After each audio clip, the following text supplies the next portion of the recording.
ആരെക്കുറിച്ച് പറയുമ്പോഴും നല്ലത് മാത്രം പറഞ്ഞ് ശീലിക്കണം. ആരാണ് സ്വാലിഹ് എന്ന് നമുക്കറിയില്ല. സ്വാലിഹ്യങ്ങളെ തീരുമാനിക്കേണ്ട ജഡ്ജ്മെന്റ് കസേരയിൽ ദയവ് ചെയ്തിട്ട് നമ്മൾ ഇരിക്കരുത്.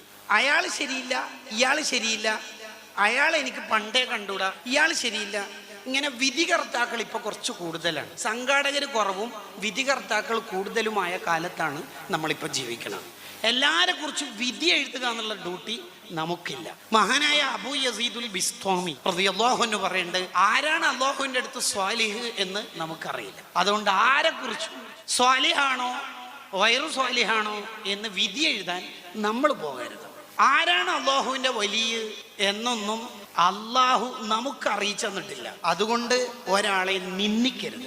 നമ്മൾ കളിയാക്കുന്ന, നമ്മൾ വെറുപ്പ് നമ്മുടെ മനസ്സിൽ വെച്ച് പുലർത്തുന്ന ഒരാൾ അള്ളാഹുവിൻ്റെ അടുത്ത് സ്വാലിഹാണെങ്കിൽ നമ്മുടെ ആഖിബത്ത് ചീത്തയായി പോകും. അള്ളാഹു കാത്ത് രക്ഷിക്കട്ടെ.